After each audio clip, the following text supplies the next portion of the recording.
Welcome back to The Explainer. Today, we're unpacking what is easily one of the most fascinating and, honestly, one of the most contentious tech releases of the entire year. We're talking about xAI's Grok Imagine 1.5. And we're really going to look at the dramatic duality of this release. Because on one hand, we've got a multimodal model boasting absolutely incredible, class-leading technology. But on the other hand, well, it sparked this profound global controversy that is literally testing the limits of AI regulation. Whether you're an AI filmmaker or just someone scrolling your social media feeds on your lunch break, this directly affects what you'll be seeing online. We're going to break down the tech, the hard limits, and the massive fallout, using the very data and reports that define this exact moment. Okay, let's dive into this. xAI stated that their ultimate goal with their first-generation multimodal model was connecting the digital and physical worlds. Now, that is a massive, grand ambition, right? They didn't just want an AI that understood flat text. They wanted a system that could actually process and truly understand the spatial reality of documents, diagrams, photographs, and then translate that deep understanding into native video generation. So here's our roadmap for today's explainer. First, meet Grok image video. Second, the anatomy of a prompt. Third, the 15-second limit.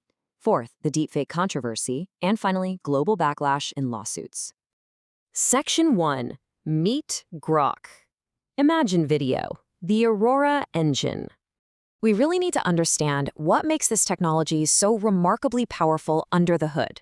To build an AI that actually gets the physical world, xAI introduced this thing called the Real-World QA benchmark to measure spatial understanding. And the numbers are wild. Grok 1.5V scores 68.7%, which basically leaves major competitors in the dust. I mean, GPT-4V is sitting at 61.4%, and Claude 3 Opus is way down at 49.8%. Grok actually understands how gravity works. It understands how physical objects interact, so you don't end up with those classic weird AI hallucinations, like a coffee mug just casually floating through a solid wall. The superior spatial awareness is the whole foundation that lets Grok translate a static image into a believable, physics-grounded video. But here is where the Aurora engine truly separates itself from the pack. It generates native, synchronized audio and motion simultaneously in one single inference pass. If you've messed around with other video models, you already know the frustration. You usually have to generate this completely silent video and then go find a totally separate tool to try and slap some sound onto it.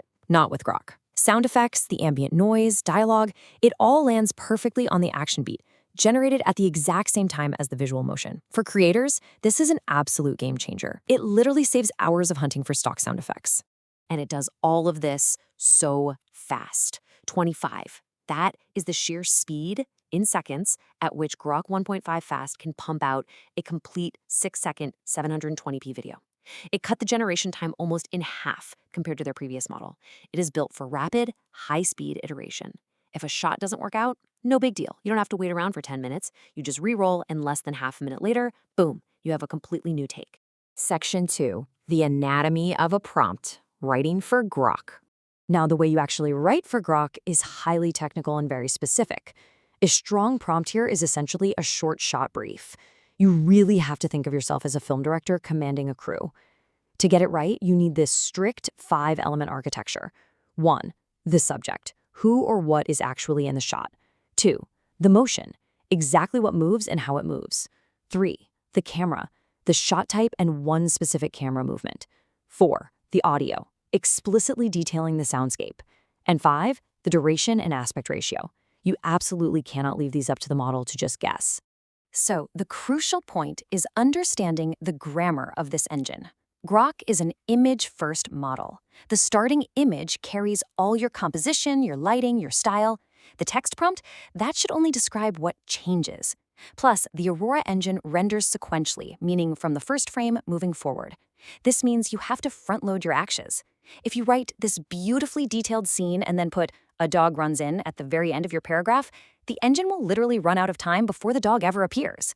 You have to write your prompt chronologically to match the timeline of the events.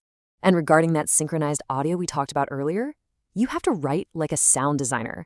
You must include an explicit sound block in your prompt. If you give it a silent text prompt, you're getting a silent clip back. The model understands spatial and material cues, so you have to be highly specific.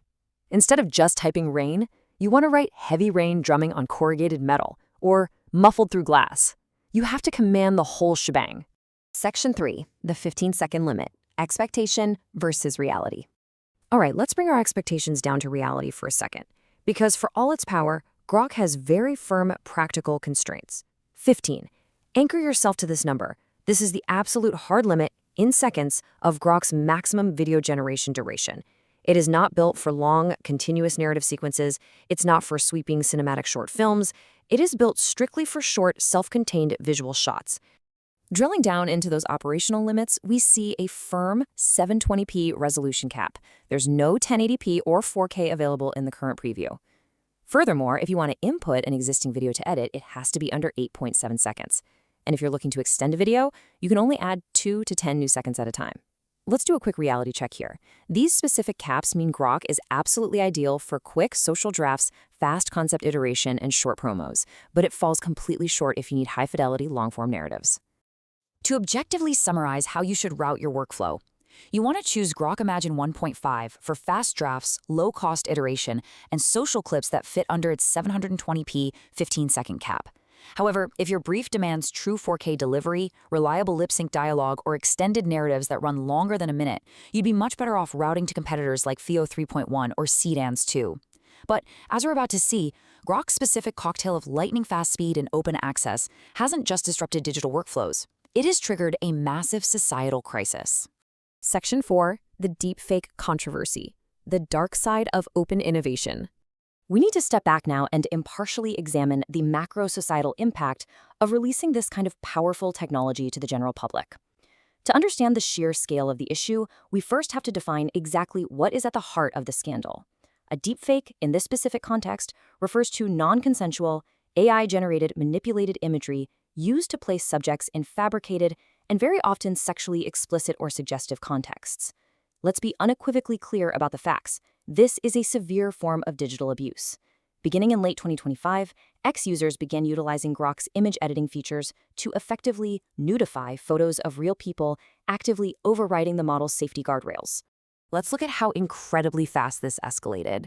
The trend of non-consensual image manipulation went viral on X in late December 2025. Now, what's really interesting about this slide is the staggering volume of the data from January 2026. Analysts calculated that users were prompting Grok to create 6,700 sexually suggestive or nudified images every single hour.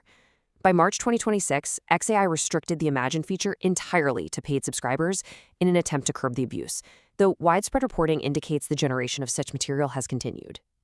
The human impact of this tool's misuse has been incredibly widespread, affecting people across the entire public and private spectrum. The vast majority of targeted prompts were directed at women and girls. Data analysis of the generated images showed victims included minors, female politicians, and celebrities. The scandal even impacted Ashley Sinclair, who's actually the mother of one of xAI founder Elon Musk's children, who reported that Grok users created explicit images from her childhood photos. Section 5. Global backlash and lawsuits. The open generation of these images triggered unprecedented international consequences for X and xAI. The global government response cascaded incredibly quickly. In February 2026, a cybercrime team from the Paris prosecutor's office alongside Europol actually raided the Paris offices of X. Over in Asia, the governments of Indonesia, Malaysia, and the Philippines all issued temporary, outright blocks on Grok access. And in the UK, the Prime Minister openly discussed the possibility of banning X altogether, while Ofcom launched formal investigations into the platform. Beyond regulatory action, xAI is currently facing a multi-front legal battle that threatens the company's core operations. Just looking objectively at the reported facts, the California Attorney General has launched an investigation into whether the company violated state law. The city of Baltimore sued for consumer protection violations. In Tennessee, 3 teenagers sued xAI for the creation of child sexual abuse material based on their likenesses. And in the UK, a member of parliament sued the company after fake sexualized images of her were generated right there on the platform. Which leaves us with this final, rather provocative thought to consider as we wrap up today.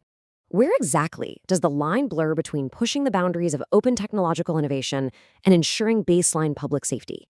The very things that make Grok 1.5 a marvel of engineering, its lightning speed, its vivid physical realism, are the exact same traits that made it a vehicle for digital harm. It's fundamentally changed how quickly we can turn ideas into audiovisual reality, for sure. But its rapid deployment has also laid bare immense vulnerabilities in how we regulate AI-generated content. Thank you for joining me today on The Explainer. I really hope this structured look helped you grasp the full picture of this incredible and incredibly controversial technology. See you next time.